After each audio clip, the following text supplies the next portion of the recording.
Hey man, there's a cold truth buried under every soft smile, every coy glance, every "I'm not like the other girls" speech a man hears. The truth is this: when a man doesn't understand female nature, when he walks around with romantic illusions instead of reality-based knowledge, he's not just vulnerable, he's prey. Women don't need to be evil to manipulate, they just need a man who's willing to believe in a fantasy version of them. The woman may not even be fully aware of her own strategies, because female manipulation often hides beneath the guise of charm, affection, or even innocence.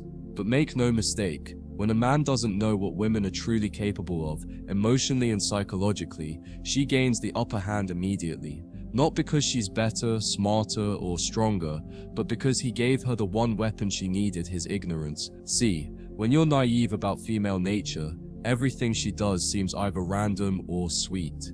You miss the patterns. You don't notice the consistency in how she tests you, how she pulls back when she senses your emotional availability, or how she suddenly becomes busy right after you show vulnerability.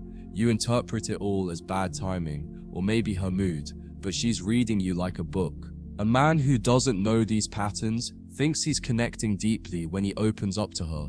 In truth, he just gave her a roadmap to control him. Now she knows what breaks him, what makes him beg, what makes him overthink. And if she's the wrong woman, she'll use every piece of that roadmap not to love you, but to drive your emotions like a remote control. Women prey on this lack of understanding by wearing 1,000 masks, and they'll only show you the one you want to see. If you believe all women are nurturing and gentle, she'll act that way. If you want a wild, rebellious girl, she'll become that. But it's not about authenticity, it's about you revealing the weakness in your worldview. She mirrors it, not to bond, but to infiltrate. And when the mask drops, when you finally see the side of her that tests your masculinity, mocks your values, or pushes your boundaries, you won't even recognize her. But it wasn't a change, it was always there. You just chose to see what you wanted, and she used that to her advantage. That's the trap men fall into when they don't know female nature. They walk straight into a battlefield, thinking they're at a picnic. The most dangerous thing a man can do is assume women think like men, that they desire love the same way, that they define loyalty, honesty, or even attention in the same emotional currency. But women are not built to love in the same linear, unconditional way that men are capable of. Their love is fluid, conditional, reactive. It reflects your strength, not your soul. And when you don't understand that, when you try to win her heart with emotional vulnerability, excessive availability, or unconditional acceptance, she doesn't respect you more. She sees you as weak. And when a woman sees weakness, her instincts kick in, not to help you, not to nurture you, but to test you, challenge you, and in many cases, discard you. Because in her subconscious world, weakness in a man equals danger for her future. You have to understand. Women are hardwired for survival, and their manipulation isn't always malicious. Sometimes it's evolutionary. But when you're naive, you don't see the difference. You fall for every tear, every "I don't know what I want," every hot and cold text exchange. You think she's just confused, you think you can fix it. But what's really happening is she's pulling the strings of a test of your self-respect, your emotional control, your scarcity. And the more you lean in, the more you chase. The more she senses she owns the frame. That's how manipulation works. It doesn't start with cruelty. It starts with softness, because softness makes you drop your guard. And once that guard is down, the game begins. When a woman senses that she has emotional power over you, she begins to test its limits. She'll say something subtly disrespectful, just to see if you react. She'll go silent for hours or days, just to measure how fast you panic. She'll mention other men even subtly, to track how jealous or insecure you are. And here's the twisted part. She doesn't always want you to fail the test. Sometimes she's hoping you'll pass, hoping you'll stand tall, say nothing, and hold your frame. But when you fail, when you show weakness, when you start chasing, when you explain yourself, when you cry out for clarity, her subconscious knows she has the upper hand. And once she gets used to that feeling, she never lets it go. That's when the manipulation becomes chronic. You become her emotional punching bag, not because she hates you, but because she knows she can. You've shown her your wounds, and instead of healing them, she probes them. She'll bring up your past when you're vulnerable. She'll withhold affection when you're low. She'll breadcrumb you when you need stability, because she knows you'll still come back. She knows she owns your mind, your need for closure, your craving for connection. And as long as she holds that power, your masculinity erodes one compromise at a time. You stop setting boundaries. You stop saying no. You start saying no. You start justifying disrespect. That's not a relationship. That's an emotional prison, and your ignorance built every brick. Men who are naive to female nature also fall into the trap of over-explaining themselves. They think logic will fix emotions. They think if they can just say the right thing, she'll understand. But here's the brutal truth. She already understands. Women aren't stupid. When they pull away, ghost, or test you, they know exactly what they're doing. And when you try to talk it out, to explain why you deserve better treatment, you don't look strong, you look desperate. You look like a man who's seeking permission to be respected. And that's when she knows she can keep pushing, keep withholding, keep using her emotions as a weapon, because you'll keep trying to earn back what she keeps taking away. It's a loop, and only a man with awareness can break it. That awareness starts with detachment. You have to learn to observe, not absorb. When she tests you, observe it. When she pulls away, don't panic. When she tries to bait you with passive-aggressive comments or jealousy games, don't engage. This isn't being cold, it's being centered. The only thing that breaks female manipulation is male indifference, because manipulation needs energy to feed on. It needs your fear, your desire, your confusion. But when you stop reacting, when you stay grounded, when you walk away, when you remain silent, her tactics collapse. She's not used to that. Most men fail. Most men react. But when you don't, that's when she starts questioning herself. That's when the power shifts. But here's the catch. You can't fake it. If your detachment is an act, she'll see through it. Women are biologically trained to sniff out weakness behind performance. If you say, "I don't care," but your energy screams, "Please love me," she'll laugh inside. But if your energy says, "I'm already whole," she'll feel it. And that's the key.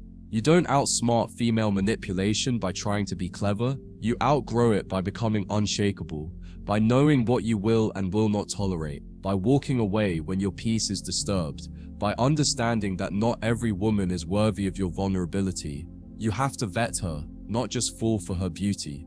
And if she plays games, that's your signal to exit, not to invest more. Because the moment you become reactive, she becomes the director of your story. You have to understand that many women operate through covert strategies, not direct confrontation. They won't outright ask you to chase them, but they'll behave in a way that makes you feel you need to. She'll pull back affection slightly. She'll delay responses. She'll post suggestive stories. She'll say things like, "I don't know what I want," or "I just need space," while watching your every move. These aren't random actions. They are subtle manipulations to place you in an emotionally weaker frame. She wants you to feel uncertain, because when you're uncertain, you're easier to control. A man who doesn't know where he stands will bend over backwards just to feel stable again. That's the trap. And most men fall for it because they don't recognize it. And here's the real kicker. Women do not fall in love with men they can control. They might enjoy the attention, they might use the resources, but respect, desire, obsession, that comes from men who cannot be moved. When you're constantly trying to reassure her, to explain yourself, to prove you're different, she doesn't think, "Wow, he's such a good guy." She thinks, "He's easy." And easy men are never the ones who leave a mark. It's the man who doesn't flinch when she tests him. The man who lets her walk and never looks back. The man who prioritizes his peace over her drama. That's the one she obsesses over, because she can't figure him out. And the woman's obsession always begins with confusion. Now let's get specific. How exactly do women get men into the weaker position? First, they use emotional intimacy as leverage. Early on, they'll love bomb you. Compliments, affection, sex, sweet messages, the works. But it's a setup. Once they sense you're invested, they'll pull back just slightly. Not enough to lose you, but enough to make you crave what you had before. And that craving, that's where the weakness begins. You start performing, you become more available, more agreeable, more emotionally open, all to win back what she deliberately withheld. You don't even realize you're being trained, but that's exactly what's happening. She's programming you to seek validation from her and her alone. The second way women weaken men is by using the illusion of progress. She'll say things like, "We're so close, I just need more time," or "You're almost everything I want." These phrases are designed to keep you almost there, always waiting, always hoping, never secure. It's psychological warfare, masked as romantic mystery, and the more you try to earn the last 10%, the more she controls the narrative. You think you're working towards something, but you're just running in circles, giving more, getting less, hoping she finally commits. And guess what? That 10% never comes. Because it was never about love, it was about power. And once you're exhausted, once you're drained, once you've sacrificed everything just to be enough, she'll say, "I'm sorry, but I just don't feel it anymore." The third strategy, comparison. She'll casually mention other men. "My ex used to do that," or "my friend's boyfriend always," and wait to see how you react. If you get jealous, angry, or try to compete, she wins. Because now you're playing her game. She becomes the prize, the judge, the one you have to impress. But the high-value man doesn't compete. He walks. He doesn't prove himself. He removes himself. He knows that any woman who plays comparison games is showing her insecurity, not her standards. And instead of trying to beat imaginary rivals, he simply says, "If I'm not what you want, go find what you think you need." That level of detachment is what breaks the manipulation. Because the moment she realizes she can't shake you, the game ends, and that's when your power begins. Here's the irony. While she's setting all these traps, she doesn't even want to win. The minute you fall into the weaker position and start behaving like every other man who's obsessed, apologizing, explaining, and trying to impress, she loses interest. Because it was never about love. It was about stimulation. Women are emotionally addicted to the highs and lows of interaction, the mystery, the push and pull, the uncertainty of your next move. When you give her predictability, stability, and validation on a silver platter, she starts to see you as emotionally cheap. And from there, her desire dies a slow death. She wanted your soul, not your softness, and now she's looking elsewhere for someone who can challenge her again. To break this cycle, you have to understand one thing. A woman can only manipulate a man who needs something from her. Need is the root of weakness. When your self-worth is dependent on her affection, her attention, or her approval, she owns you. She can push buttons, withdraw affection, give mixed signals, and you'll bend. But when you need nothing, when you're full without her, when your mind is set and your emotions are unbothered, you're free. You can walk away at any moment. You stop chasing, and she starts panicking. Because now the dynamic has shifted. Now she feels the uncertainty. Now she's chasing your validation. That's the reversal she never saw coming. Let's talk solutions. The first step is silence. When she tries to trigger a reaction, stay silent. When she pulls back, don't chase. When she tests your frame, hold it. Let her wonder. Let her spiral. Let her question what you're thinking, what you're doing, who you're with. That silence is power. It forces her to feel the void she created, and in that void, she either grows and returns correctly, or reveals she never deserved your energy in the first place. Either way, you win. Because you didn't fall for the trap, you stayed centered, and in doing so, you became the one thing every woman obsesses over, the man she can't figure out. The second step, purpose. A man on purpose doesn't play games because he's too busy building his kingdom. He doesn't need her attention to feel alive. He already has meaning. That makes him rare. It also makes him irresistible, because women are drawn to mystery, and nothing is more mysterious than a man who doesn't need them. A man with options, goals, and clarity. A man who doesn't flinch when she disappears, and doesn't beg when she returns. He treats her presence as a privilege, not a necessity.